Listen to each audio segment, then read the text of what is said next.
Hi Taurus! Kamusta? Ito po si Divine Tarot 888 for your love and career reading. Tingnan natin ang energies connected sa'yo ngayon. Kamusta kayo guys? Comment present para lang kung nanonood kayo. Kamusta naman ang mga Taurus? Unang card mo, Victory. Number 28. So, napakaganda ng energy mo ngayon. Oh, man holding a heart. Na-attract sa'yo itong person na to.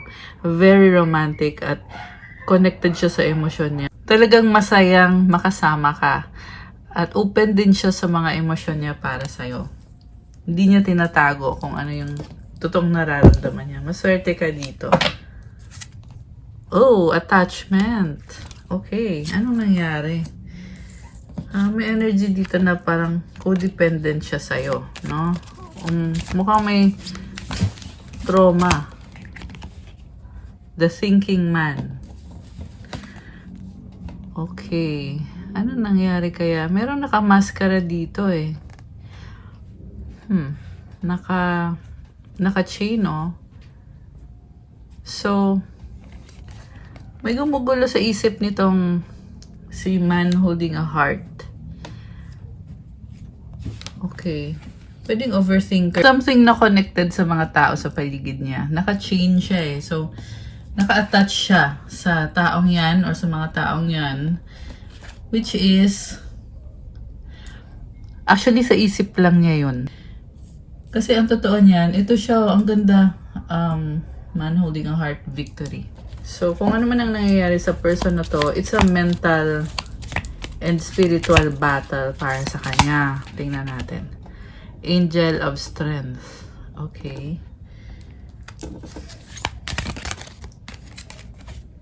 The World. Okay. Oh, napaka-strong nitong person naka-deal mo. Marami sa inyo or iba dito ay LDR kasi may pagtalikod, may pag-alis. So, magkalayo kayo. Kaya niyang tiisin. Andyan yung angel niya na nagbibigay ng lakas sa kanya. Also, nakikita ko din na pwedeng magkaroon ng wedding, commitment. Yeah, with this victory card, this is an achievement sa relationship. Or pwedeng nafe-feel mo na paparating na to yung pag-level up ng connection ninyo. Okay. So, may bagong simula din dito with the world card. Actually, ending tsaka bagong simula. Tingnan natin Indecision. Adjacent possibilities. Meron siyang in-overthink at hindi siya makapag-decide. Ano kaya yon?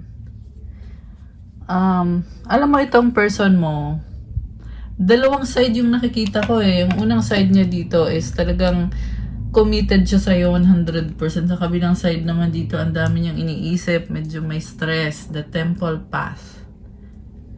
Okay. Very promising yung nakikita ko sa connection ninyo. Door to personal healing and happiness. O diba, kakasabi ko lang eh. Malaki ang chance talaga na magkatuluyan kayo nitong person na to. Yung nga lang, marami din siyang hindi sinasabi sa'yo ng mga anxiety niya or connected sa trauma niya from the past or sa mga gusto niyang gawin sa life niya na hindi siya makapag-desisyon. The garden and the gate. There is abundance. Okay? Somehow, meron na talagang umahad lang dito sa person na to, yung mga iniisip niya. Pero sabi ko nga, malaki talagang chance na ito na yung the one mo. Yin-yang. A balance between masculine and feminine energies. Pwedeng mag-twin flame kayo. Baka ito ay Libra, merong Leo, water sign, Cancer, Pisces, Scorpio. Although kahit anong sign naman to guys. Merong air signs, Gemini, Libra, Aquarius. Contract. Okay. Pwede kayong ikasal. Oh my gosh, strategy. Something connected sa documents, cases, legalities, broken heart. Walking away. Oh my gosh. Envy. So, may nakita kong pag-alis dito and meron talaga siyang sinistress, oh. Envy, caring connections, 6th chakra. Okay. So, pwede kasing may mga tao sa paligid na ginugulo itong person mo. Or sa isip lang niya yon. May nakikita din akong other person na involved na merong naiinggit. Okay? Babae. Feminine. Okay. Meron din namang lalaki dito. So, ex niya to. Nagkaroon sila ng romantic relationship na hindi naman nag-work out. Siguro yan yung pumipigil sa kanya. Well, sa isip lang naman niya. Kasi nakikita ko naman mahal ka nitong person na to. Pero naiisip niya pa rin kasi itong person na to na hindi nag-work out yung connection nila. Okay. So, tingnan natin. Ano pa ba mga nangyayari dito sa connection na to? For Taurus, look deeply within to discover your sole purpose in your relationships. Okay, ang lalim ng mga emosyon na involved dito. Kaya deeply yung sinasabi. The universe is guiding you to that special person. Allow everything to take its natural course. So, nasisense mo na talagang pinagtagpo kayo, pwedeng itinadhana na kayo kasi sumasang-ayon si universe. Parang merong flow talaga na nag-work out. So far, nag-work out ang lahat. Tingnan mo to, marriage. A marriage of souls is a union of two divine counterparts blending together. Sabi sa'yo eh. So, nafe-feel ko dito na marami mang challenges. Pero, papunta na sa kasalan to, guys. Receptive. Be ready to receive what fate has planned for you. So, Taurus, parang nabuboard ka ngayon. Pero, kaya din nangyayari yan kasi may dadating. So, ito na nga yun, itong marriage na to. Kaya, kailangan i-ready mo yung sarili mo. Sabi nga dito, what fate has planned for you. So, talagang itinadhana ito na mangyari itong kasalan na to. And, yung pagiging ready mo, kasama na dyan syempre yung spiritual. Alisin mo na sa sistema mo yung mga bagay na hindi nakakatulong sa'yo. Kasi, the more na you let go of things na hindi healthy para sa'yo, the more na nagiging ready ka para sa pagbabagong mangyayari. Which is, ito yung wedding with this person. 1111 is an important number for twin flames. It symbolizes the harmony and balance of soul counterparts. Nakakatuwa kasi very harmonious kayo nitong person na to. I feel like very understanding and loving yung person na ka-deal mo dito.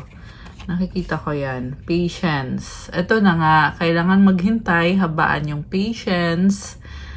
Alam mo, sa totoo lang, nakikita ko din yung napakabait mo, Taurus. So, deserve mo talaga na mangyari ito, na magkaroon ng success sa connection na ito. Okay. Andito ulit yung 6th chakra, Archangel Metatron.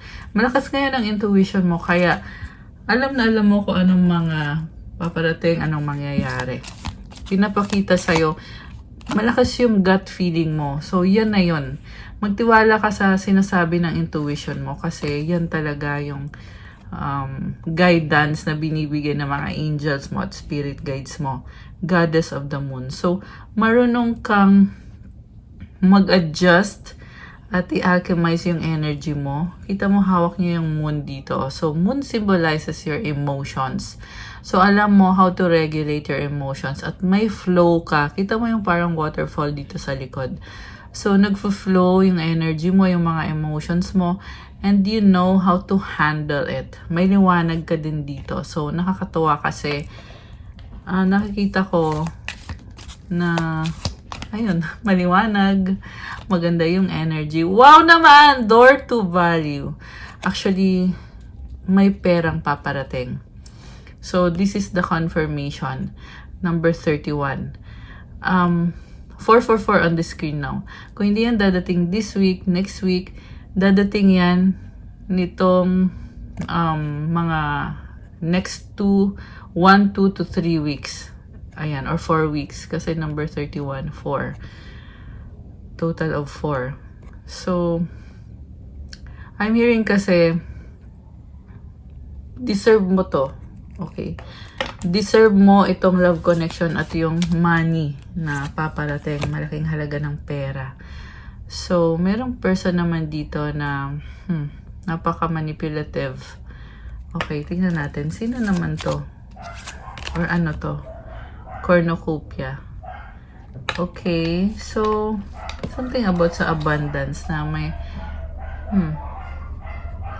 So, some of you guys, merong inaayos connected sa mana or connected sa, yun na nga, inheritance.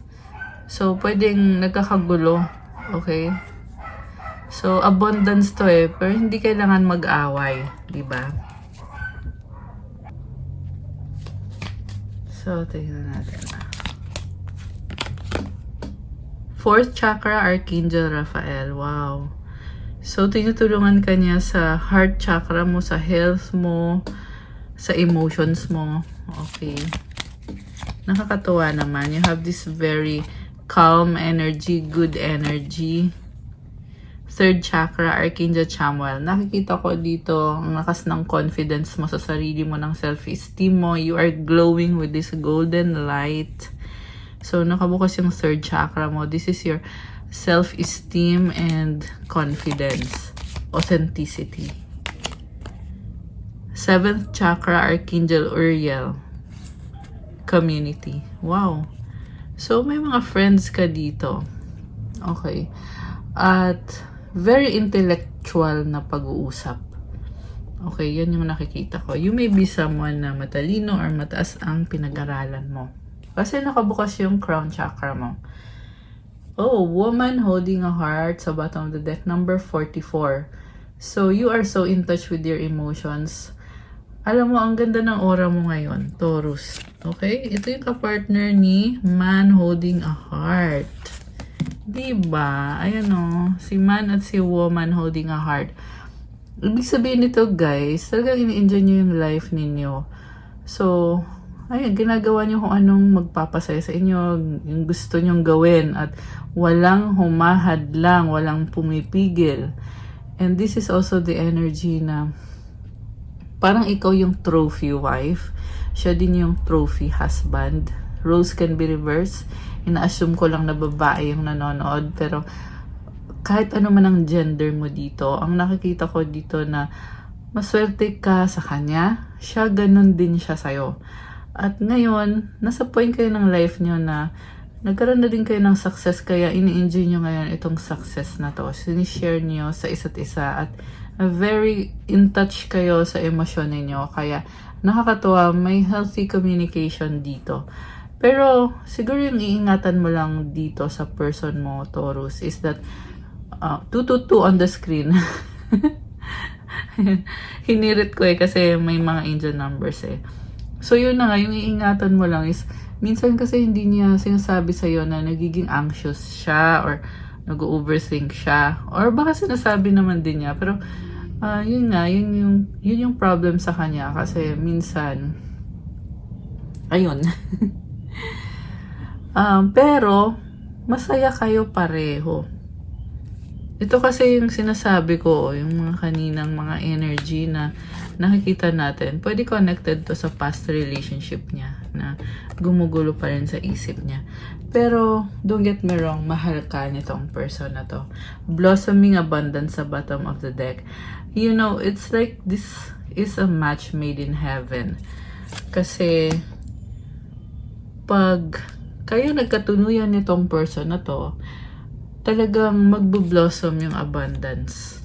Ayan. Magiging mas masagana ang buhay. Okay. 5th chakra, Archangel Gabriel. Wow! Ang galing naman. Nakakatuwa. Archangel Gabriel is with you. And he's the messenger of God. So, may good news. May dala siyang good news pwede ito na nga yun. Ito na yung good news na yun na i-bless itong union na ito.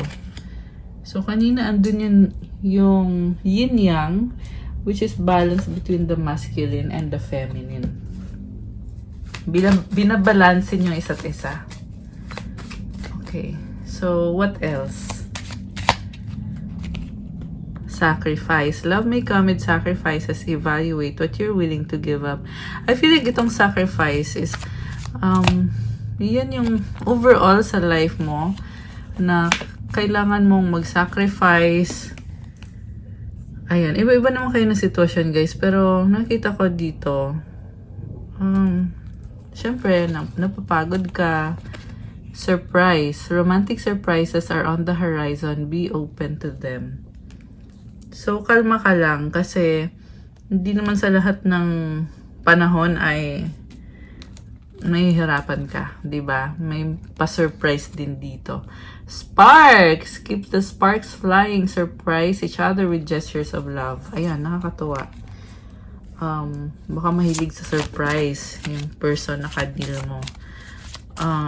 Pwede din tong surprise na yung hirap na nararamdaman mo ay ma-overcome mo, merong tutulong sa'yo. At maliliwanagan ka. Okay? Gagaan ang pakiramdam mo. Divine timing. So, sabi nga kanina, patience eh. Hindi lang to sa love situation, but sa ibang situation sa life mo ngayon, Taurus, kailangan mo lang habaan yung patience mo. Kasi, hindi pa dadating or paparating pa lang yung mga hinihintay mo na mga blessings at mga tulong. So, kung feeling mo dito na nawawalan ka na ng hope, well, kailangan mo lang habaan yung patience mo. Ayan. Ito, napapagod ka. Siguro, minsan nafe-feel mo na physically masakit yung katawan mo. Pero, you have your angels na tumutulong sa'yo sa healing process mo. And itong divine timing na card, sinasabi dito, ma-overcome mo yan. May surprise na blessing na dadating na talagang mabibigla ka, masa-surprise ka. Relax. Find joy in the simple pleasures of just being together.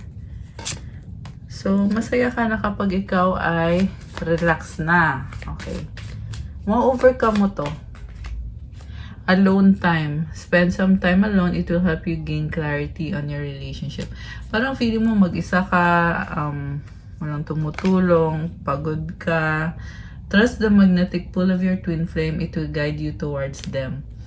Pero alam mo, the more na independent ka, the more din na naa-attract mo itong person na ka-deal mo. So, twin flame mo siya or soulmate mo siya. Namamagnet siya sa'yo. Apology. Never underestimate the power of a heartfelt apology. May magsusorry. Connection. Soulmate mo to. Okay? Pwede din tong other person na gusto mag-apologize sa'yo. Love is a bridge connecting souls. Cherish those connections. Okay. So, you're gaining the favor of the universe right now. Like, maraming namamagnet sa'yo. And, may mga connection ka na talagang it gives value, brings value to your life. Iwasan mo lang yung stress kasi nakikita ko din dito, like ito, unseen love can be blind, ensure you're not overlooking red flags. So, yan, minsan may gumugulo din sa isip mo na hindi naman dapat. So, kailangan mo ng patience. Ano nga bang mga hinahandle ni Taurus ngayon? Teka lang. Gusto ko munang gamitin itong aking Lenormand na cards. Tingnan natin, guys. Cross. So, it's like you feel burdened right now. Pero, just have faith. Okay? Kasi, yung kailangan mo talaga is prayers. Okay? Kasi yung burden na yan, it's an energy eh. So, andun yung energy na nahihirapan ka, ganun. Pero, if you surrender it to God, if you allow God to help you, and if you allow the Word of God to comfort you, it will be easier. Okay? Garden. Ayan, masagana, the lady. Very abundant naman. Okay? The dog. The anchor. Alam mo, nakita ko dito yung sacrifices mo na feeling mo, ginagawa mo lahat, napapagod ka, nabibigatan ka, the child and the clouds. So, nahihirapan ka, the stork. Pero sa kabila ng lahat ng yan, merong happiness para sa'yo, may mga good news, may mga travel din. At andito si gentleman, this is the person na na-attract mo. Na-attract siya sa'yo. Okay? So, tingnan natin. Ano bang kailangan mong marinig na message? Wait lang. Alisin ko muna to guys. I-clear muna natin yung table. Ayan. Okay. For Taurus. Wow! Blessings restored. Inner peace. Process. So, it will take some time. Sabi nga kanina, patience, di ba? Pero may nakikita talaga akong celebration or kasalan. Ayan, guys. Or achievement para sa'yo. Be realistic. Meditate. So, yung sitwasyon mo ngayon, Taurus, may mga bagay na kailangan mong tanggapin, kaya sinasabing be realistic. At yung meditate naman, para makalma mo yung sarili mo, mag-ground mo yung energy mo, ibig sabihin, para mas maging focus ka at magbukas pa ng marami pang blessings para sa'yo.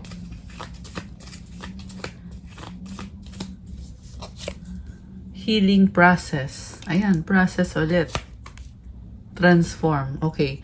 So, alam mo, actually, heavy yung nakikita kong nangyayari ngayon. Pero, parte pa yan ng healing process mo. Kaya mo ito pinagdadaanan kasi may inaayos sa'yo, sa sarili mo. And, sa totoo lang, hindi ka din naman, kumbaga, wala ka namang kailangan kasi andito yung blessings mo eh. Kung nawalan ka ng blessings, well, ito, binabalik at nagbibigay ng inner peace sa'yo, yung mga blessings mo. Sa mga relationships mo, or sa career mo, sa finances mo. Pero kailangan mong mag-meditate kasi may mga kailangan ka din ayusin sa sarili mo. Wala namang taong perfect, guys. So, freedom arrives. O, diba? And then, release the past. Believe. Ayan. So, yung mga nangyari sa past, ayan, kailangan nang i-release. And yung healing process mo at transformation mo, you need to have faith. O, tapos ito, sa bottom of the deck, strength. Strong ka eh. Enjoy. Enjoy mo din yung life mo, syempre. Kuha kita ng angel numbers. Okay. Angel numbers para kay Taurus. 000 guidance. You have the full support of the divine. The guidance you are seeking is here and your life is moving in the right direction. This is the start of a new beginning where one cycle ends and new begins. Okay, may nagtatapos na cycle at may bagong cycle na nagsisimula. Nasa tamang direksyon ka.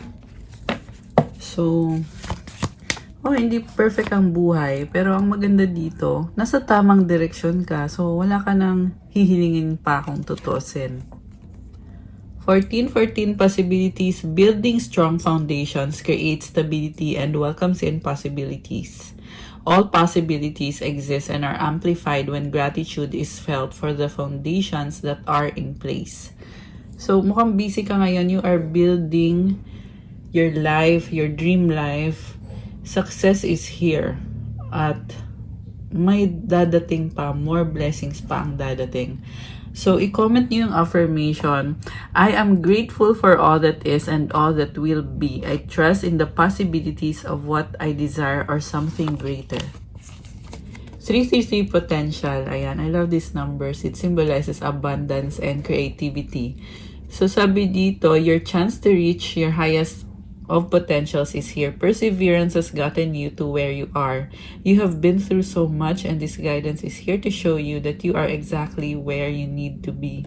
So, ayun na nga, dahil sa sipag at syaga mo, kaya ito nang narating mo ngayon, lumevel up ka na at you are exactly where you need to be right now. Affirmation, my potential is infinite. Ang galing kasi your potential is infinite. Kahit ano pwede mong ma-achieve dahil sa potential mo, dahil din sa sipag at syaga mo. I use my strength as my ally to pursue my highest good.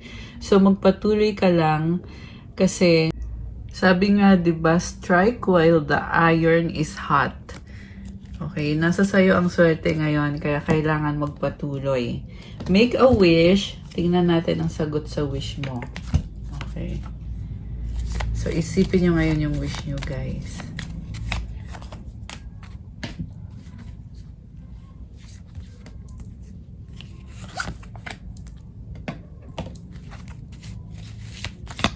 Okay. At kuha na din kita ng advice for Taurus.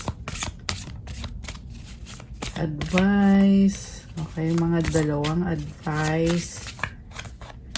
Okay, ready ka na ba? Nabuksan natin ang sagot sa wish mo. Comment ready now.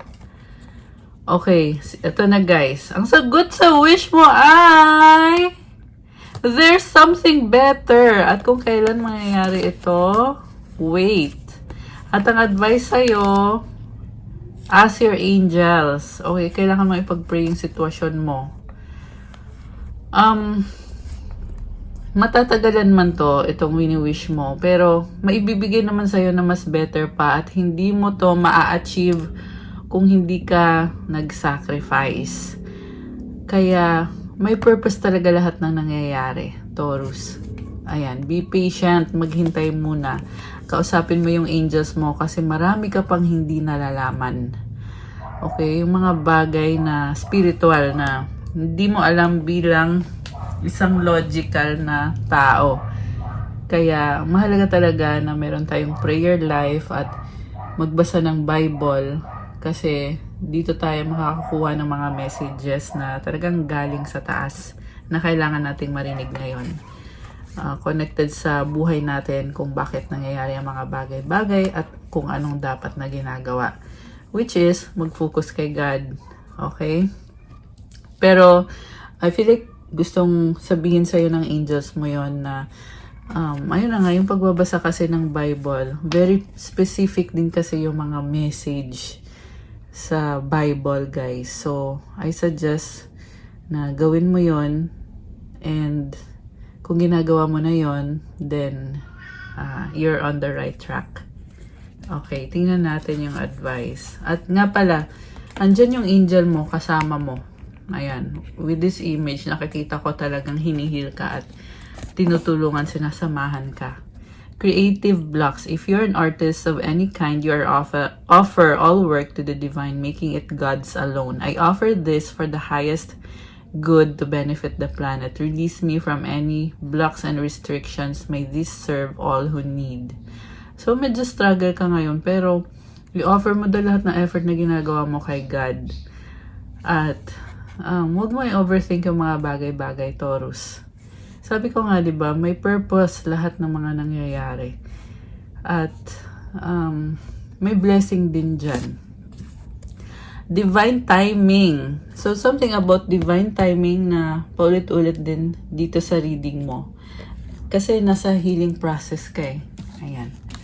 So, ayan, sabi dito, the divine brings things in the timing that we need. Nothing comes before we're prepared, nor leaves too early. May I always trust your perfect and holy timing, dear Lord. Ayan, so si God nang bahala sa'yo. Magtiwala ka sa timing niya kasi perfect timing yan at holy timing yan. So, no regrets. Only love and trust God. Ang dami mong stars, oh. So, ang ganda ng aura mo ngayon. Actually, oo, nagsastruggle ka kasi dark yung card na to eh. Pero, sa gitna ng struggle mo na yan, ang dami-dami mong stars. So, i-claim mo itong mga blessings na to at yung healing na galing sa taas. Ayan. Okay, guys, that's all for your actually timeless reading to, guys. So, anytime na mapanood nyo to, maaring mag-resonate ang mga message dito. Let me know kung nag-resonate ba itong specific na reading na to or kung nagustuhan nyo ba. Please like, comment, subscribe, and hit the notification bell. If you want to be a channel member, may mga exclusive na videos po sa mga channel members. Gusto ko din mag-thank you sa mga member na po ng channel na to. Sobrang thank you po. At sa mga laging nanonood, lalo na ng aking mga love message. At kung kailangan nyo naman ng gabay, pwede kayong magpa-private reading. One-on-one session po yun through video call. Pwede din namang video recording for the private reading. Kaso iba po yung style, iba din yung process. So, i-message nyo na lang ako sa Viber or sa WhatsApp. Nasa description box po, i-click nyo po dyan yung aking Viber tsaka WhatsApp. Thank you again, Taurus. I love you guys. Have a good day. God bless you all. Stay safe. And see you again soon. Bye!